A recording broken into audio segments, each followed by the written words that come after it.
There came a dream so fair.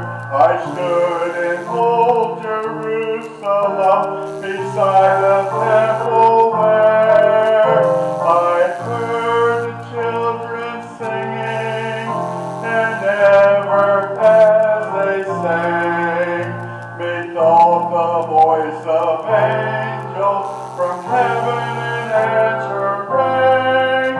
Methought a voice of angels from heaven in answer rang. Jerusalem, Jerusalem, hark how the angels sing. Hosanna and the highest, Hosanna to your King.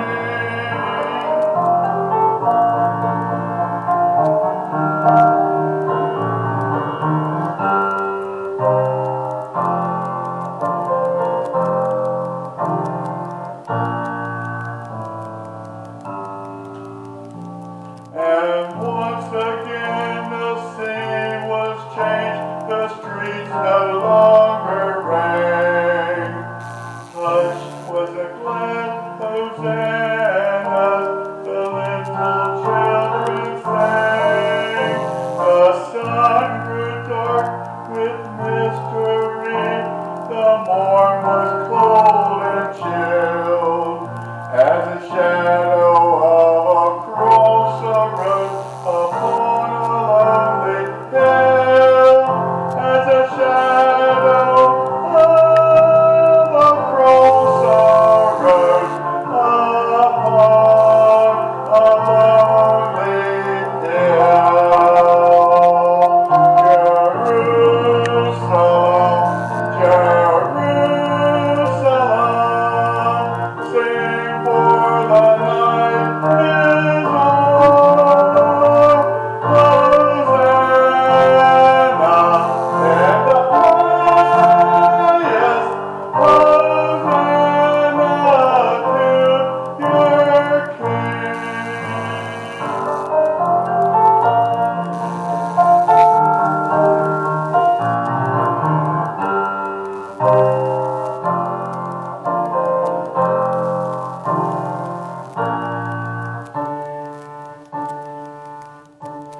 And once again the scene was changed, the streets were paved with gold.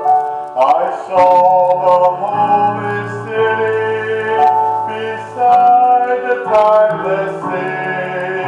The light of God was on its streets, the gates were open wide, and all who would might enter in, and no one was denied.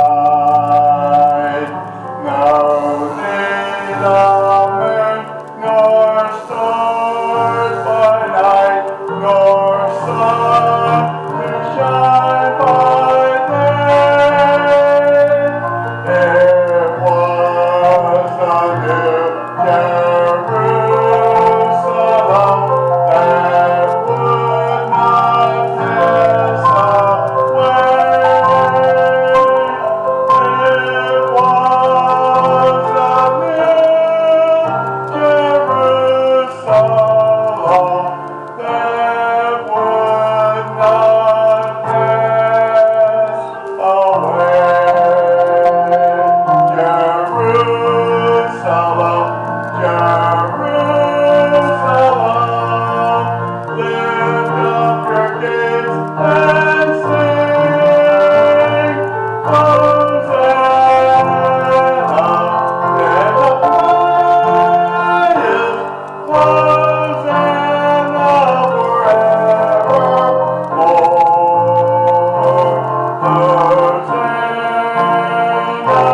Leatherman. The preceding song was sung by my cousin David Fogel, and we hope you enjoy it. But we're glad to have you here this morning, and while I've got your captivated attention, I have a few announcements that we've previously shared. If you're in the area, and by area I mean if you're within 1,000 miles of the church, I've got to reach out there. Friday night, here at 6 p.m. we're going to have a Good Friday service. So if you're in the area, come on out.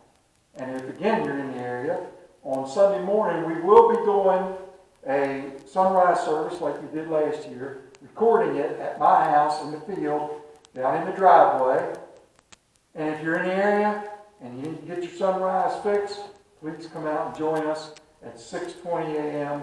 We're there in about. Details on that to follow when I figure out exactly what time the sun is supposed to come up. And so welcome in this morning. We're glad to have you.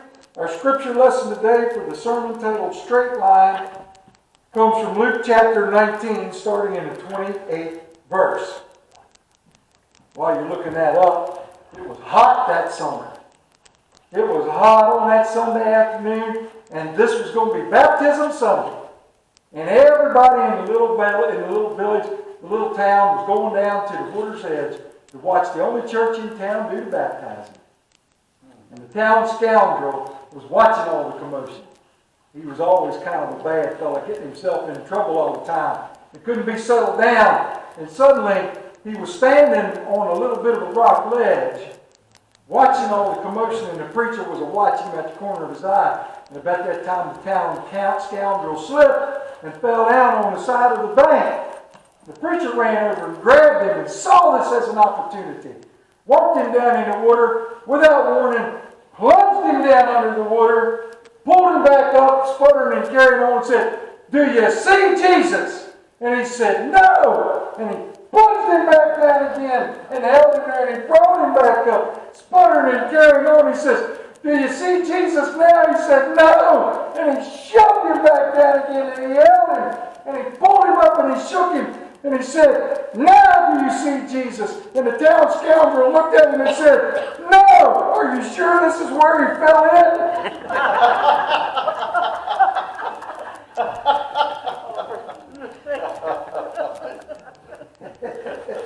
Sorry, Martha. Luke chapter 19, verse 28. After Jesus had said this, he went on ahead, going up to Jerusalem. As he approached Bethpage and Bethany at the hill called the Mount of Olives, he sent two of his disciples, saying to them, "Go to the village ahead of you. As you enter it, you will find a colt tied there, which no one has ever ridden. Untie it and bring it here. And if anyone asks you why you are untying it, tell him the Lord needs it." Those who were sent ahead went and found it just as he had told them. And as they were untying the colt, its owners asked them, "Why are you untying the colt?" They replied, "The Lord needs it." They brought it to Jesus, threw their cloaks on the colt, and put Jesus on it. As he went along, people spread their cloaks on the road. When he came near the place where the road goes down the Mount of Olives, the whole crowd of disciples began joyfully to praise God in loud voices for all the miracles they have seen. "Blessed is the King who comes in the name of the Lord. Peace in heaven and glory in the highest." And some of the Pharisees in the crowd said to Jesus, "Teacher, rebuke your disciples." "I tell you," he replied, "if they keep quiet, the stones will cry out." Verse 41.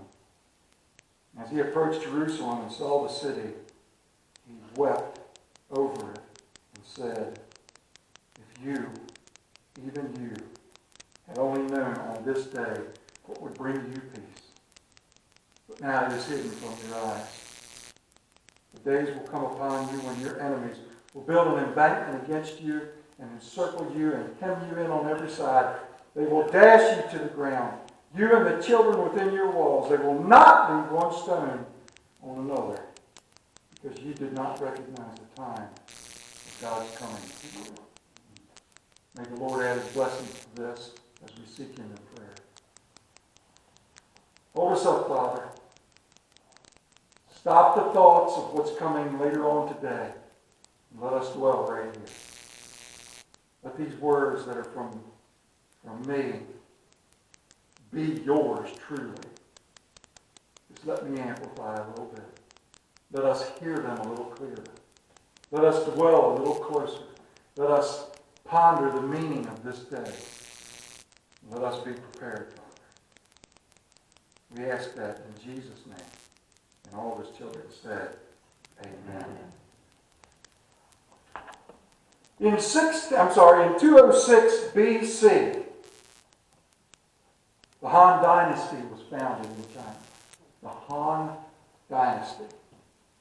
Oddly enough, it was founded by a peasant, by a simple man who had a simple thought and became a rebel leader.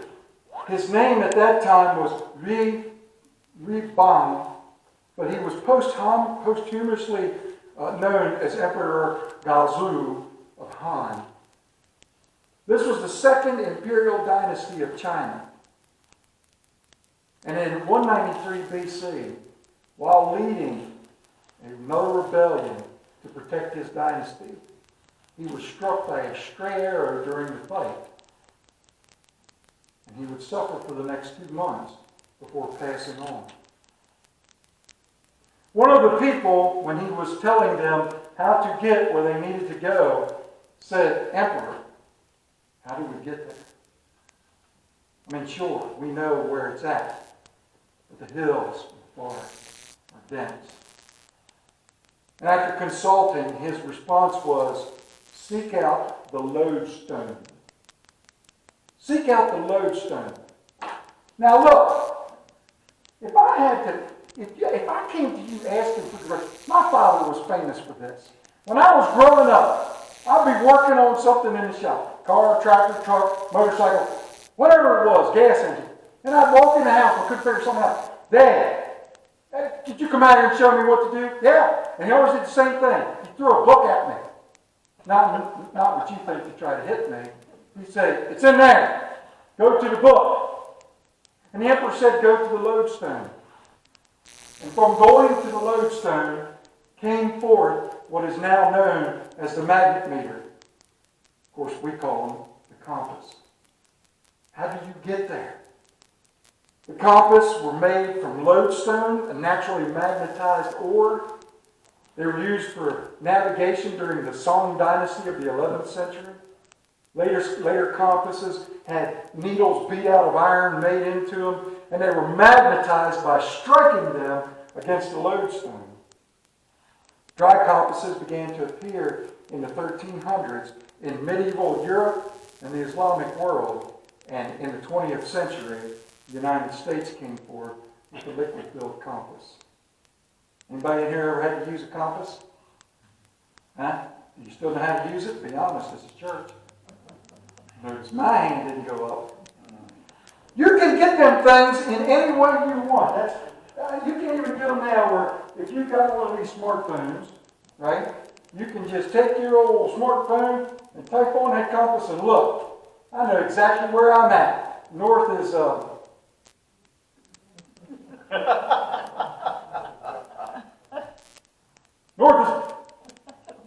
north is that way. That's it. And you can go anywhere you want with this thing. You can wander around and you know how to get there. Even when you cannot see the way. What's that oldest saying? The shortest distance between 2 points is what? Straight line. Straight line. Right? Is it always a straight line? No. Yes, it is. Is it always easy to get between those 2 points? No.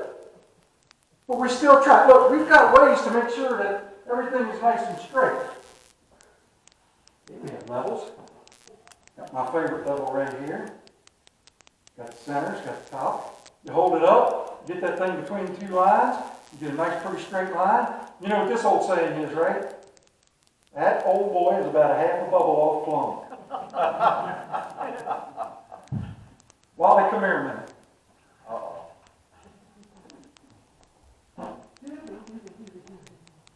You take the gun now.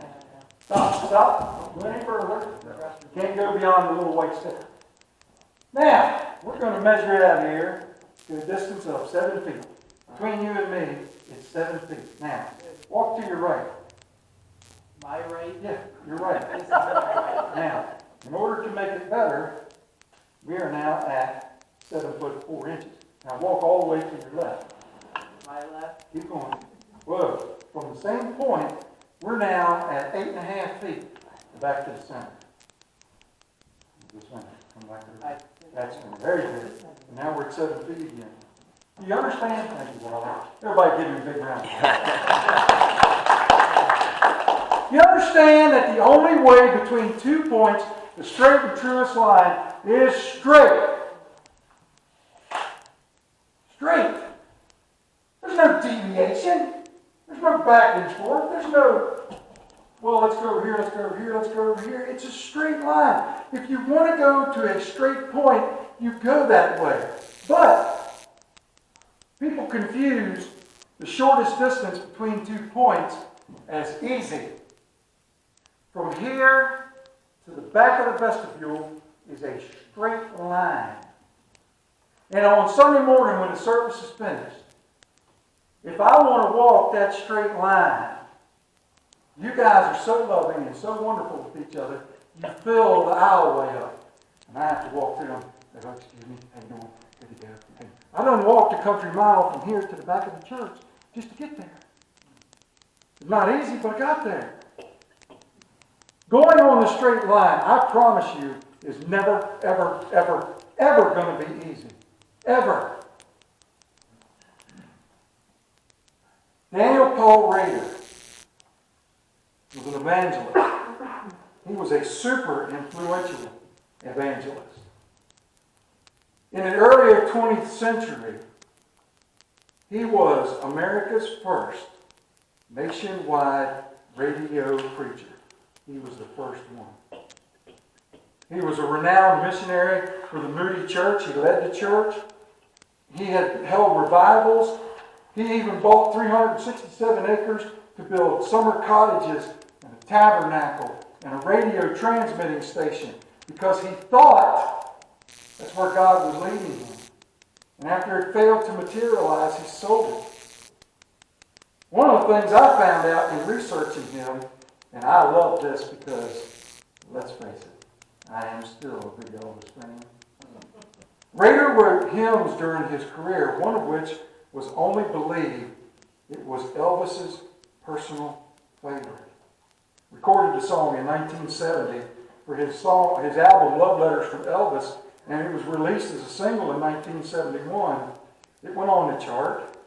Only Believe was the theme song of William Branham's campaigns, as well as a favorite of Smith Wigglesworth. He wrote books. He did all this stuff. And yet he was friends with a banker in New York who had nothing to do with the gospel. Nothing. Friends. And Paul would talk to him, and the banker would turn him away and always tell him these things. I'm too busy for religion. I don't have time for that. There's too many things that get in the way of being a Christian. And time passed, and along this straight and arduous journey trying to get him to know Jesus Christ, he was constantly turned back. One day, the banker wound up in a sanatorium for rest because he had overworked and stressed himself to a bad point. Paul was sitting in his front drawing room when a message, go talk to the banker now. Go talk to him right now. In order to get there, he had to take a cab, a bus, a train, a cab, a bus to get to this thing. Arriving at the facility, he saw the banker standing in the doorway. "Oh, Rader," said the banker, "I am so glad to see you. I received your telegram," said Rader. That's impossible," said the banker. "I wrote a telegram begging you to come, but I tore it up and didn't send it." And Paul Rader said, "That may be, but your message came to me by the way of heaven." He found his friend under deep conviction, and they began to pray and sing hymns, and they sat together, and they spent this time, and he pointed out that Christ was a perfect Savior. And the man accepted Christ, and finally his countenance changed. His heart was filled with joy. Raider, he said, did you ever see the sky so blue or the grass so green? Raider replied, sometimes we sing, heaven above is softer blue, earth around is sweeter green. Something lives in every hue Christless eyes have never seen. And the banker smiled and leaned against Raider and passed away. But he was able to get that straight line. A mountain of things got in the way. How many times do we let things get in our way of doing what we need to do? Everybody say amen.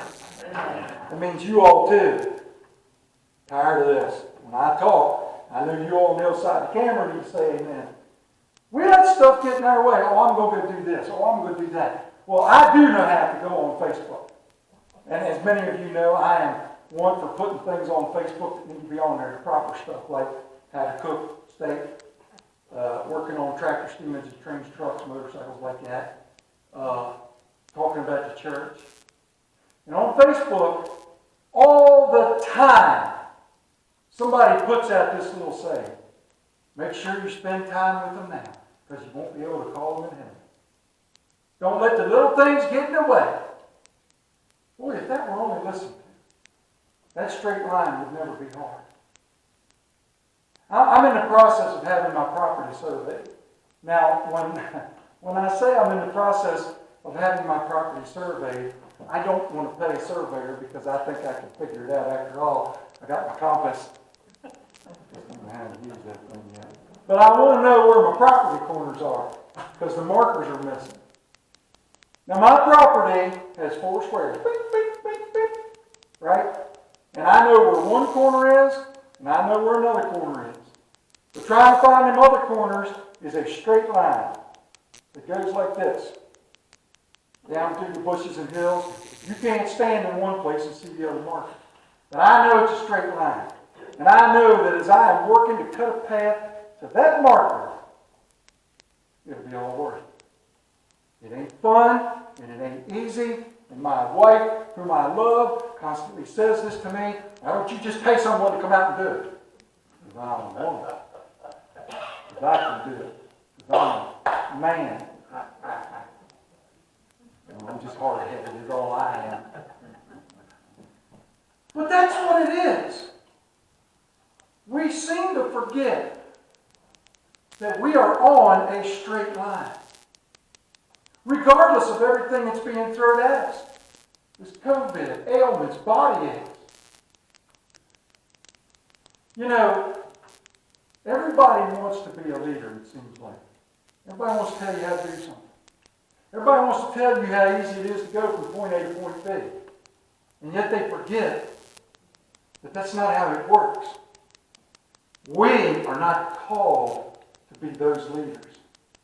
We are called to be followers with the message. In his book, None of These Diseases, S.I. McMillan wrote the story of a young woman who wanted to go to a very fancy college, but her heart sank when she read the application. There was a question on there that says, are you a leader? And being both honest and conscientious, she wrote no. She returned the application. Expecting the worst from this very prestigious college, to her surprise came a letter. Dear applicant, a study of the application forms reveals that this year's college will have 1,452 brand new leaders.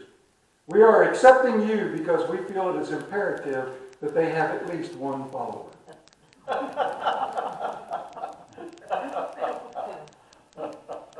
We all want to be a leader, but that's not our call.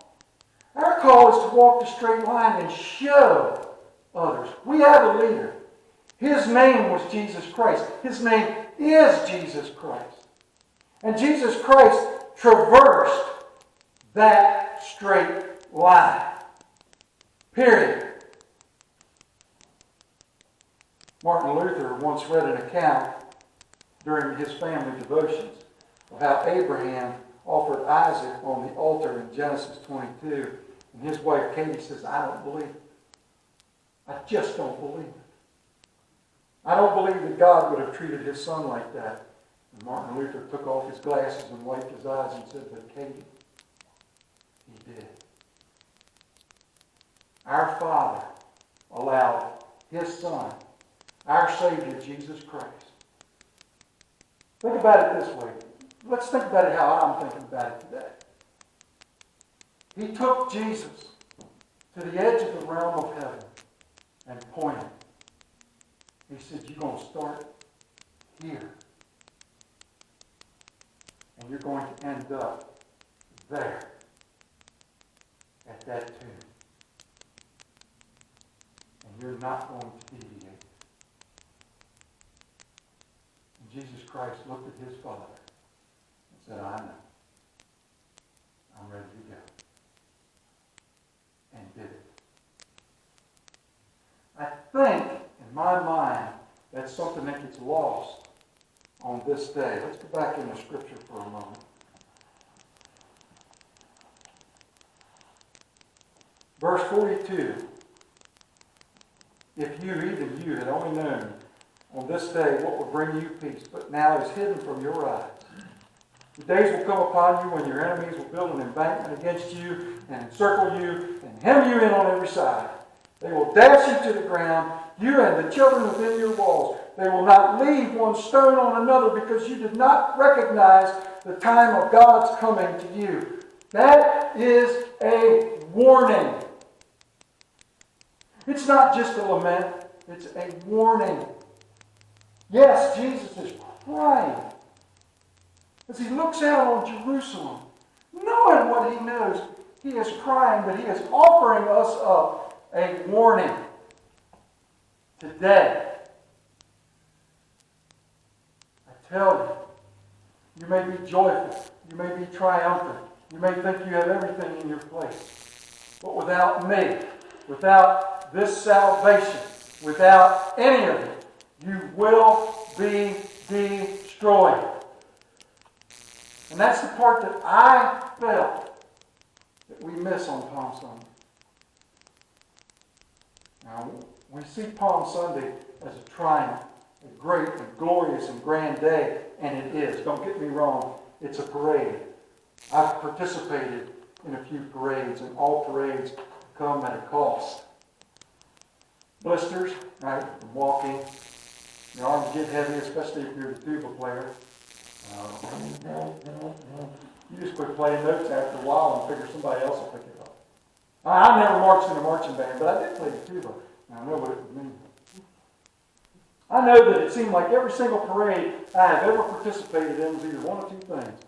Cold beyond cold, or hotter than it could ever be able to imagine, as if I was sitting in a skillet. And of all those dumb things back in them days of parades, I would climb on my 300-degree steam engine and ride through town like this. Woo, yeah, woo, woo, blowing whistles, shoveling coal, sweating, until when we got back to where I was, I would open up a quart of water and drink it straight down. Oh man, it's so hot. Oh, good golly, it's so hot. Hey, you want to do a parade tomorrow? Yeah, let's do that. Never said I was smart. Don't get that mixed up. And it is a grand, glorious, beautiful day for us to read. Now, I love the whole story of him coming into Jerusalem. Some people call it the triumphant entry. I don't know that they get it. But the greatest part of the story is how the point A to point B straight line plan works. Go back in that scripture. Verse 30, Jesus said, go to the village ahead of you, and as you enter it, you'll find a colt tied there, which no one has ever ridden. For those of you who don't understand what a colt is, that's an unbroken donkey. Brand new. No one has sat on its back. There's a couple of us in here that know what it means to break a horse or a mule or a donkey. It is a fun time, isn't it? It's just a joyous occasion getting them used to a saddle or the reins or the yoke. It's just fun, isn't it? If anyone asks you why you're untying it, tell them the Lord needs it. Those who were sent ahead went and found it just as he had told them. As they were untying the colt, the owners asked, "Why are you untying the colt?" They replied, "The Lord needs it." That's scene. Imagine, if you will, you go out to the driveway and somebody is there hot wiring your car. Because obviously you didn't leave them the keys, did you? "Hey, what are you doing?" "The Lord needs your pickup truck." "For what?" "He needs it." "Well, I don't think he needs it that bad. Would you let him go away with your pickup truck?" "No, you certainly would not." And yet a brand new prized possession colt goes out into the wilderness. And the owner goes, "Oh, okay, no problem." Then they take this animal to Jesus. They put a coat on his back because Jesus cannot touch the animal. He's too precious. And he gets on his back. And the little colt looks around and goes, "Okay, let's walk." That's not how it happens in real life. You get on his back, and you're sitting over here in the dirt. You understand? All of this was a plan. All of this was to express to people, "I am who I have said I am." And yet we read on. "Don't cheer for him, stop it." And Jesus says, either let him do it or the rocks are going to cry out. People didn't even want the colt, didn't even want it to touch the ground. They put down palm branches and coats, and they cheered because this was who they thought was the Messiah. And they were right, but they didn't think of it correctly. Which is why you get the verse, "As he approached Jerusalem and saw the city, he wept over it." As he approaches us as his own Jerusalem, he weeps over those of us who don't believe in him. Palm Sunday is a triumphal entry into a warning, into murder, into resurrection, into our salvation. And I got news for you. It's a straight line. It will never, ever be easy to walk. There's a story about a widely respected man known as Uncle Johnson. He died in Michigan at the incredible age of 120 years old. His advanced years, they said, could be credited in part due to his cheerful outlook that characterized his life. One day, while at work in the garden, he was singing songs of praise to God. Ain't that a cool thought? I do that. Of course, I sing about the same 4 ones all the time. But his pastor was walking by, looked over the fence and called out, "Uncle Johnson, you sure do seem happy today." He said, "Yes, sir, I am." "I was thinking," said the old man. "Thinking on what?" his pastor asked. "Oh, I was just thinking about how hard this travel is, about how hard it is to walk this way. But I got to thinking, if the crumbs of joy that fall from the Master's table into this world and give us these little bits of joy are so good, what will the life be like when we get there? I tell you what, sir, there'll be enough for everyone to spend, everyone to have, and some up there to spare when I get to the end of this line." Uncle Johnson, walking that straight line. We all are. We're walking that straight line that ends because of a triumphal entry into a warning, into a death, into a resurrection, into a salvation. The line that we walk, brothers and sisters, is hard. And we will deviate from it. We are human. We have not been transformed. We are not righteous. But because of our Savior, Jesus Christ, He will keep us walking that straight line until that day we